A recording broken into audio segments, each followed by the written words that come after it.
Story book stories. మైథిలీపురం అనే ఊరు సముద్రపు ఒడ్డున ఉండేది. ఊర్లో ఉన్న మగవాళ్ళందరూ సముద్రంపై ఆధారపడి బ్రతుకుతూ ఉండేవారు. మైథిలీపురంలో గంగాధరం అనే ఒక వ్యక్తి ఉండేవాడు. గంగాధరం ఒక గొప్ప ధనవంతుడు. అతని వద్ద చాలా డబ్బుండేది. గంగాధరం వద్ద కొన్ని పడవలు కూడా ఉండేవి. అతను ఆ పడవలతో వ్యాపారాన్ని చేసేవాడు. ఊర్లో ఉన్న పేదవారైన మగవారు ఆ పడవలను ఉపయోగించి సముద్రంలోకి వెళ్లేవారు. ఎంతో కష్టపడి చేపలను పట్టేవారు. అలా పట్టిన చేపలను తీసుకునొచ్చి గంగాధరం చేతిలో పెట్టేవారు. గంగాధరం వారికి ఎంతో కొంత డబ్బు ఇచ్చేవాడు. అలా అతను వ్యాపారం చేస్తూ హాయిగా బ్రతుకుతూ ఉండేవాడు. గంగాధరానికి మూఢనమ్మకాలు బాగా ఎక్కువగా ఉండేది. ఎప్పుడూ ఏదో ఒక శాంతి పూజ చేస్తూ ఉండేవాడు. అదే ఊరిలో రంగయ్య అనే ఒక వ్యక్తి ఉండేవాడు. అతను గంగాధరం వద్ద పనిచేస్తూ ఉండేవాడు. అమ్మో, అప్పుడే ఏడైందా? ఇప్పుడు గనక త్వరగా సముద్రం దగ్గరికి వెళ్ళకపోతే గంగాధరం గారు నన్ను పనుల నుండి తీసేస్తారు అంటూ రంగయ్య తన భార్య అయిన గౌరీతో చెబుతూ ఉంటాడు. చాలండి, ఊర్లో ఉన్న జాలర్లందరూ ఎంతో కష్టపడుతున్నారు. ఎంతో ధైర్యం చేసి సముద్రం మధ్యలోకి వెళ్లి చేపల్ని పడుతూ ఉన్నారు. ఇంత కష్టపడుతున్న మీకు ఆ గంగాధరం అన్యాయం చేస్తున్నాడు. కష్టమేమో మీది, డబ్బేమో ఆయనదా? ఏం చేస్తాను చెప్పు. నాకు ఈ పని తప్పితే ఇంకో పని చేత కాదు. నాకే కాదు, ఊర్లో ఉన్న మగాళ్ళందరూ ఇదే పనిలో ప్రావీణ్యుడు. మా పనితనాన్ని అతను డబ్బుగా మార్చుకుంటున్నాడు. అలా రంగయ్య తన భార్య గౌరీతో చెబుతూ ఉంటాడు. రంగయ్య అల్పాహారాన్ని తిని సముద్రం వద్దకు బయలుదేరతాడు. ఆ సమయంలో గంగాధరం సముద్రం వద్ద ఉంటాడు. ఊర్లో ఉన్న మగవాళ్ళందరూ సముద్రం వద్దకు వస్తారు. అందరూ జట్లుగా విడిపోతారు. ఒక్కో జట్టు ఒక్కో పడవని ఎక్కి సముద్రంలో చేపల్ని పట్టడానికని వెళ్తారు. అలా అందరూ సముద్రంలో కష్టపడి చేపల్ని పడుతూ ఉంటారు. అలా చేపలను పట్టి వెనక్కి తిరిగి వెళ్తారు. వారు పట్టి తెచ్చిన చేపలను గంగాధరానికి అప్పగిస్తారు. గంగాధరం వారికి కేవలం కొంత డబ్బు మాత్రమే ఇస్తాడు. జాలర్లు కష్టపడి తెచ్చిన చేపలను గంగాధరం సంతకి పంపేవాడు. సంతలో చేపల్ని అమ్మించి ఎక్కువ లాభాన్ని పొందేవాడు. రంగయ్య తాను సంపాదించిన డబ్బుతో ఇంటికెళ్తాడు. తాను సంపాదించిన డబ్బుని భార్య చేతిలో పెడతాడు. ఏంటండి ఇది? ఈ డబ్బు అసలు ఏమాత్రం సరిపోదు. అయినా మీరు పడుతూ ఉన్న కష్టానికి తగిన ఫలితం దొరకడం లేదు. ఇలా అయితే మనకు అస్సలు ఎదుగుదలే ఉండదండి అంటూ గౌరీ రంగయ్యపై కోప్పడుతుంది. రంగయ్య కూడా అదే విషయాన్ని ఆలోచిస్తూ ఉంటాడు. ఆ రాత్రి రంగయ్య తన స్నేహితులతో గంగాధరం చేస్తూ ఉన్న అన్యాయం గురించి మాట్లాడతాడు. చూడండి స్నేహితులారా, మనం మన కష్టంతో గంగాధరాన్ని ధనవంతుని చేస్తున్నాం. మనం పట్టే చేపల్ని మనమే అమ్ముకుంటే 1000 రూపాయలు సంపాదించుకోవచ్చు. కానీ ఆ గంగాధరం మాత్రం మనకి కేవలం 200 రూపాయలు ఇస్తున్నాడు. మనం తెలివితో గంగాధరానికి బుద్ధి చెప్పాలి. అలా రంగయ్య తన తోటి జాలర్లతో చెబుతాడు. అందరూ రంగయ్యతో కలిసి గంగాధరానికి బుద్ధి చెప్పాలని నిర్ణయించుకుంటారు. ఇక మరుసటి రోజు రంగయ్య తన తోటి జాలర్లతో కలిసి పడవలో సముద్రం మధ్యలోకి వెళ్తారు. ఒక్క చేపని కూడా పట్టుకోకుండా సాయంత్రం వరకు హాయిగా విశ్రాంతి తీసుకుంటారు. చీకటి పడగానే తిరిగి ఒడ్డుకు వచ్చేస్తారు. అయ్యా, ఇవాళ ఒక చేప కూడా దొరకలేదు. ఎంతో కష్టపడ్డాం గాని ఏం చేస్తాం, గంగమ్మ తల్లి కనికరించలేదు. అలా రంగయ్య గంగాధరంతో చెబుతాడు. గంగాధరం ఏమీ అనలేక కూలీ డబ్బులను జాలర్లకి ఇస్తాడు. అలా జాలర్లు ప్రతిరోజు సముద్రంలోకి వెళ్లేవారు. హాయిగా విశ్రాంతి తీసుకుంటారు. చీకటి పడగానే ఒడ్డుకెళ్లి గంగాధరం వద్ద నాటకాలు ఆడేవారు. గంగాధరం ఏమీ అనలేక కూలీ డబ్బిచ్చి పంపేవాడు. అలా చాలా కాలం గడుస్తుంది. మన తెలివితో గంగాధరానికి ఇప్పటికే చాలా నష్టం కలిగించాం. ఇప్పుడు మనం ఇంకో నాటకాన్ని ఆడాలి. అలా రంగయ్య ఆ ఊర్లో ఉన్న పూజారి వద్దకు వెళ్తాడు. గంగాధరం వారికి చేస్తూ ఉన్న అన్యాయం గురించి చెబుతారు. అవునా, ఆ గంగాధరం అంత పని చేస్తున్నాడా? అతనితో నేను ఇప్పుడే మాట్లాడతాను. మీకు కాస్త ఎక్కువ డబ్బివ్వమని చెప్తాను. అయ్యో వద్దు పూజారి గారు, కొంతమంది మాటలతో మారరు. వారిని మన చేతలతో మన తెలివితోనే మార్చాలి. మరి ఏం చేద్దామనుకుంటున్నారు? మీరు ఆ గంగాధరం గారితో నేను చెప్పినట్టు చెప్పాలి. ఎక్కువ రోజులు పడవలకి చేపలకి సంబంధించిన వ్యాపారం చేస్తే అతని ఆరోగ్యం దెబ్బతింటదని చెప్పండి. అతనికి మరణం పొంచుందని చెప్పండి. అలా రంగయ్య పూజారితో చెబుతాడు. ఇక మరుసటి రోజు రంగయ్య అతని స్నేహితులతో కలిసి 4 పడవల్లో సముద్రం మధ్యలోకి వెళ్తారు. వారు ఎంతో తెలివిగా ఒక పడవని సముద్రంలోకి విడిచిపెట్టేస్తారు. పడవ అలానే సముద్రంలోకి కొట్టుకుని పోతుంది. రంగయ్య ఎంతో బాధని నటిస్తూ తన స్నేహితులతో కలిసి తిరిగి సముద్రం ఒడ్డుకు వచ్చి గంగాధరంతో ఇలా చెబుతాడు.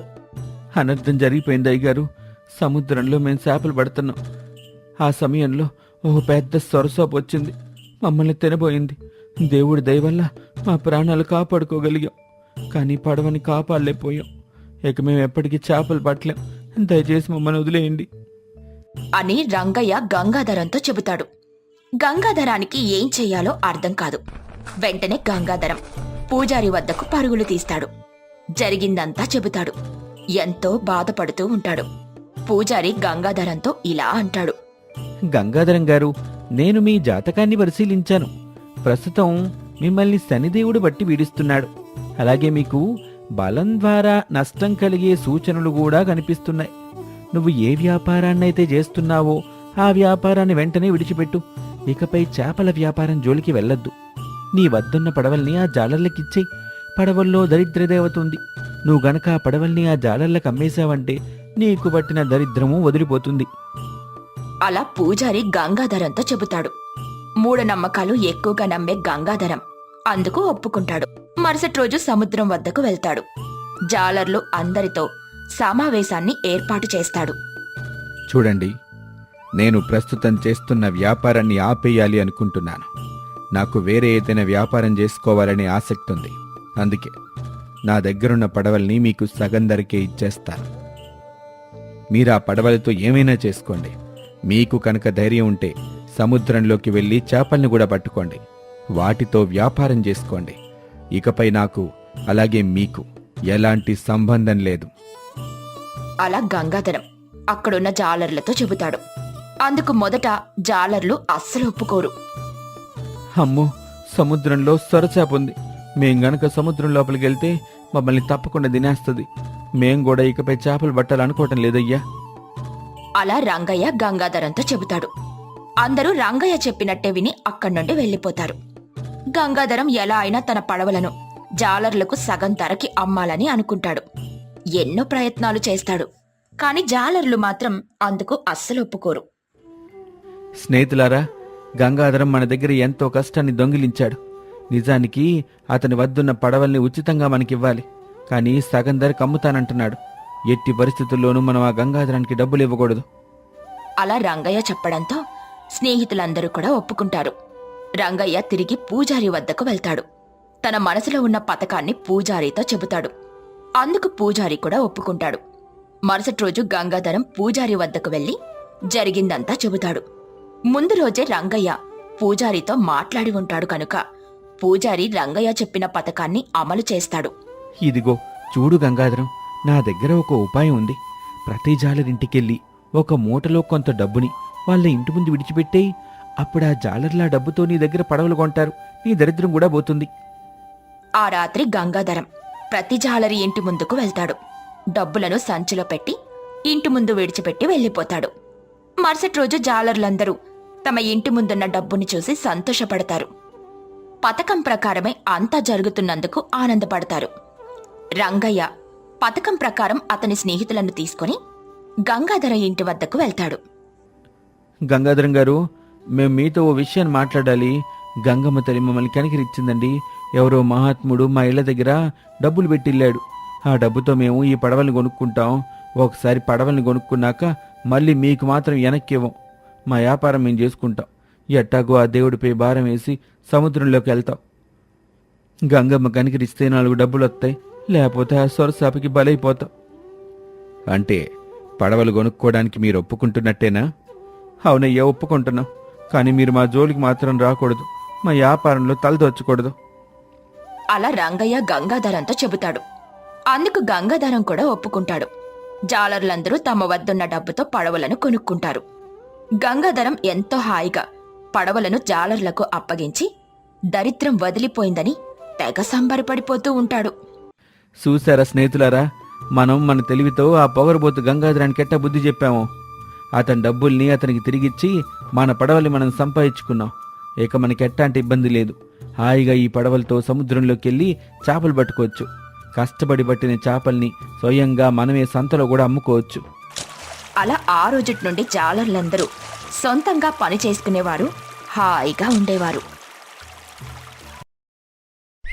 కమల రాజ్యంలో ప్రజలు హాయిగా నివసిస్తూ ఉండేవారు. ఆ రాజ్యంలో రంగయ్య అనే ఒక వ్యాపారవేత్త ఉండేవాడు. ఎంతో కష్టపడి రకరకాల వ్యాపారాలు చేస్తూ బాగా డబ్బులు సంపాదించుకుంటూ ఉంటాడు. అతనికంటూ ఎవ్వరూ ఉండరు. అలా ఎన్నో ఏళ్లు కష్టపడి సంపాదించిన డబ్బుతో ఒక అందమైన ఇంటిని నిర్మించుకుంటాడు. అలాగే తన వద్దున్న డబ్బుతో జీవితాన్ని గడుపుతూ ఉంటాడు. రంగయ్య వయసు సుమారు 60 సంవత్సరాలుంటాయి. ఆ వయసులో కూడా అన్ని పనులు తానే చేసుకుంటూ ఉండేవాడు. తన ఆహారాన్ని తానే పండించుకుని మరీ వండుకునేవాడు. ఇలా హాయిగా జీవితాన్ని గడుపుతూ ఉండేవాడు రంగయ్య.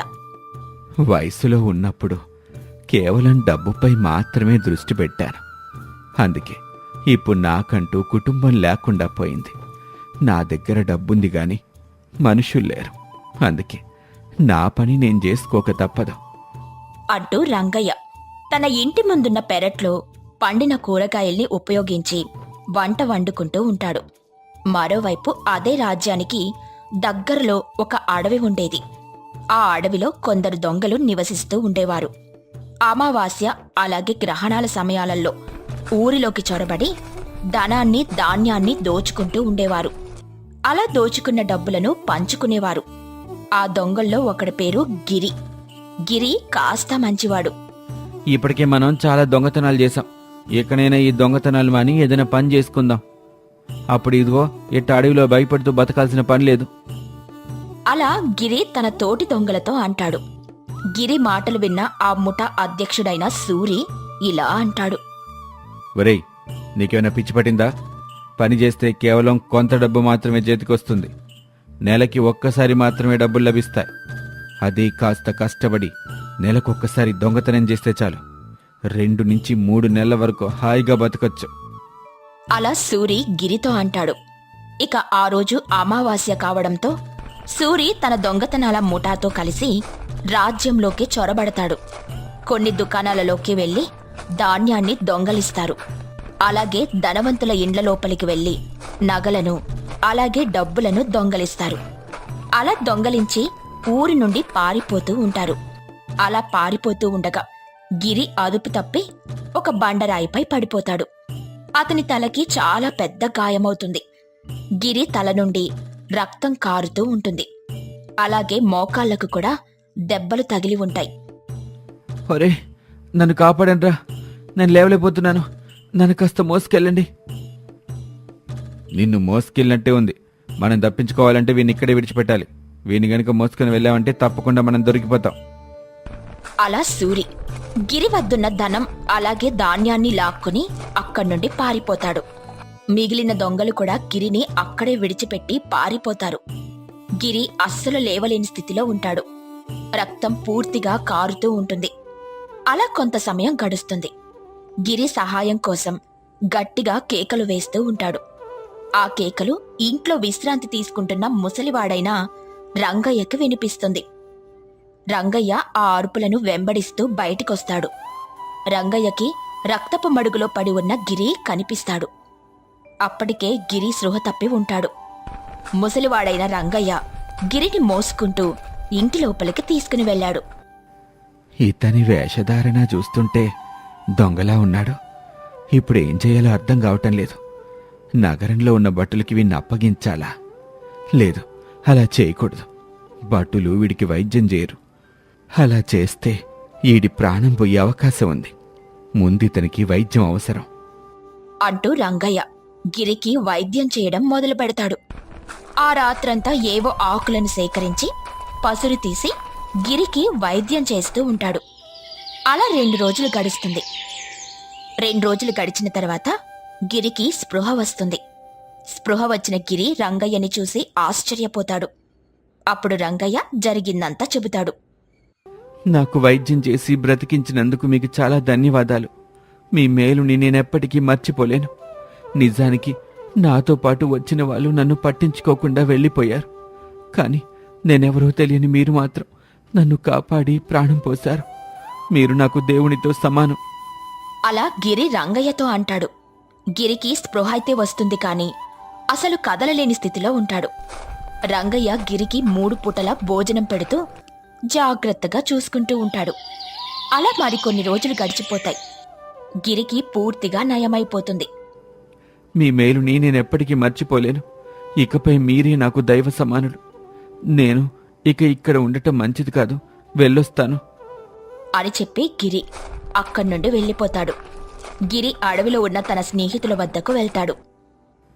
ఒరేయ్, నువ్వింకా బతికే ఉన్నావా? చచ్చిపోయి ఉంటావు అనుకున్నాను. ఏదేమైనా నీది గట్టి ప్రాణం. నేనిప్పుడు బాగానే ఉన్నాను. నేను తిరిగి మీతో పాటు పనిచేయాలనుకుంటున్నాను. లేదు లేదు, నువ్వు మాతో పనిచేయడానికి వీల్లేదు. నువ్వు పూర్తిగా ఆరోగ్యవంతుడిగా మారావు అన్న నమ్మకం మాకు లేదు. నీతో గనక మేము దొంగతనానికి వెళ్తే తప్పకుండా దొరికిపోతావు. నువ్వు మాకు దూరంగా ఉంటే చాలు అని చెప్పి ఆ ముఠ అక్కడి నుండి వెళ్ళిపోతారు. పాపం గిరికి ఏం చెయ్యాలో అర్థం కాదు. గిరి అడవి నుండి తిరిగి నగరంలోకి వెళ్తాడు. నగరంలోని ఒక చిన్న పనిని వెతుక్కుంటాడు. ఒక వ్యాపారి వద్ద పనిలోకి చేరుతాడు. అలా గిరి డబ్బులను సంపాదించుకుంటూ ఉండేవాడు. అలా మరికొంతకాలం గడుస్తుంది. మరొక అమావాస్య నాడు రాత్రి సూరి తన తోటి దొంగలతో కలిసి నగరంలోకి వస్తాడు. సూరి రంగయ్య ఇంటిలో దొంగతనం చేయాలని నిర్ణయించుకుంటాడు. అనుకున్నట్టుగానే తన స్నేహితులతో కలిసి రంగయ్య ఇంటిని దూరం నుండే పూర్తిగా పరిశీలిస్తాడు.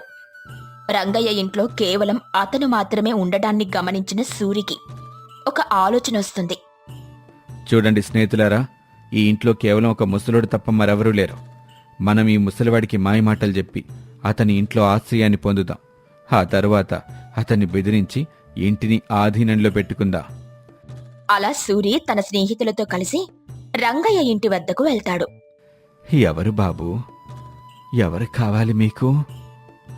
మేము ఈ ఊర్లో వ్యాపారం చేయాలనుకుంటున్నాం. మేము పక్క రాజ్యం నుంచి వచ్చాం. ఇక్కడ మాకు ఎవరూ తెలీదు. కొన్ని రోజుల పాటు మీరు మీ ఇంట్లో మాకు ఆశ్రయాన్ని ఇస్తే మేము వ్యాపారం చూసుకుంటాం.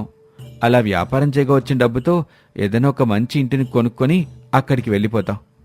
అలా సూరి అడగ్గా రంగయ్య అందుకొప్పుకుంటాడు. సూరి అతని 2 స్నేహితులతో కలిసి ఆ ఇంట్లో నివసిస్తూ ఉంటాడు. సూరి అలాగే తన 2 స్నేహితులు రాత్రుళ్ళు బయటికి వెళ్లేవారు. పగలంతా విశ్రాంతి తీసుకునేవారు. ఇదంతా గమనిస్తున్న రంగయ్యకి అనుమానం కలుగుతుంది. అరే, ఏం జరుగుతుందో అసలు?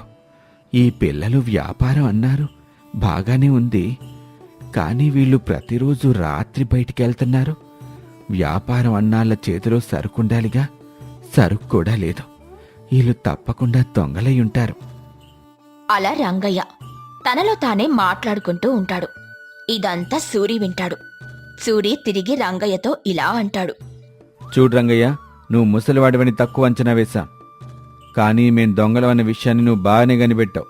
కనుక నువ్వు మా గురించి బయటకు ఎవరికైనా సమాచారం ఇస్తే మేం నిన్ను చంపేస్తాం. ఇవాల్టి నుండి నువ్వు మాకు యజమానివి కాదు, మాకు సేవకుడివి. ఇంటికి మేము యజమానులం. అలా సూరి ఆ ఇంటిని తన ఆధీనంలోకి తీసుకుంటాడు. అలాగే రంగయ్యని సేవకుడిలా మార్చేస్తాడు. రంగయ్య ప్రతిరోజు దొంగలకు సేవ చేస్తూ ఉండేవాడు. దొంగలేమో ప్రతిరోజు ఊర్లోకెళ్ళి దొంగతనాన్ని చేసి ధనధాన్యాలతో ఇంటికొచ్చేవారు. ఇలా మరికొంతకాలం గడుస్తుంది. ఒకరోజు అదే రాజ్యంలో నివసిస్తున్న గిరికి రంగయ్యని చూడాలని అనిపిస్తుంది. అనుకున్నట్టుగానే గిరి ఒకరోజు రాత్రి పని ముగించుకొని రంగయ్య ఇంటికి వెళ్తాడు. ఆ సమయంలో రంగయ్య ఏడుస్తూ ఉంటాడు. ఏడుస్తూ ఉన్న రంగయ్యని చూసి గిరి ఏం జరిగిందని అడుగుతాడు. అప్పుడు రంగయ్య జరిగిందంతా చెబుతాడు. మీరిలా బాధపడుతూ ఉంటే నేను అస్సలు చూడలేకపోతున్నాను. ఒక్కసారి మీరు నాకెంతో ఉపకారం చేశారు. నా ప్రాణాన్ని నిలబెట్టారు. మీ బాధని తొలగించే బాధ్యత నాది అని చెప్పి గిరి ఆ రాత్రి అక్కడి నుండి వెళ్ళిపోతాడు. ఇక మరుసటి రోజు గిరి అడవికి వెళ్తాడు. అడవిలో వారు ఒకప్పుడు నివసించిన గుహ వద్దకు వెళ్తారు. గుహలో ఒక మొక్క ఉండేది. మొక్క ఆకుల రసాన్ని సేవించిన వాళ్ళు 8 గంటల వరకు అస్సలు నిద్రలేవరు. గిరి ఆ ఆకుల్ని సేకరించి మరుసటి రోజు రాత్రి వాటిని రంగయ్యకి అందిస్తాడు. చూడు రంగయ్య బాబాయ్, ఈ ఆకుల రసాన్ని తీసి ఆహారంలో కలిపి దొంగలకు వడ్డించండి. గిరి చెప్పినట్టుగానే రంగయ్య ఆ రసాన్ని తీసి ఆహారంలో కలిపి మరుసటి రోజు ఉదయం దొంగలకు అందిస్తాడు. దొంగలు ఆ ఆహారాన్ని తిని స్పృహ కోల్పోతారు. అదే సమయంలో గిరి ఆ ఊర్లో ఉన్న రాజభటులను తీసుకుని రంగయ్య ఇంటికి వస్తాడు. జరిగిందంతా రంగయ్య భటులతో చెబుతాడు. అలాగే రంగయ్య ఇంట్లో ఉన్న ధనధాన్యాన్ని కూడా భటులకు చూపిస్తాడు. అది చూసిన భటులు అక్కడ స్పృహ తప్పి పడిపోయున్న దొంగలను బంధించి బందీఖానాలో వేస్తారు. 8 గంటలు గడిచిన తర్వాత సూరి మరియు మిగిలిన దొంగలు కళ్ళు తెరిచి చూస్తారు. వారు బందీఖానాలో ఉంటారు. చాలా ధన్యవాదాలు బాబు, నువ్వు లేకపోతే నేనేమైపోయేవాన్నో ఏమో. అయ్యో అలా అనకండి, మీరే ఒకప్పుడు నా ప్రాణాలు కాపాడారు. మీరు కనుక సహాయం చేయకపోయి ఉండుంటే ఇవాళ నేను బ్రతికుండేవాణ్ణి కాదు. మీరు చేసిన సహాయానికి ప్రతిఫలమే ఇవాళ మిమ్మల్ని కాపాడింది.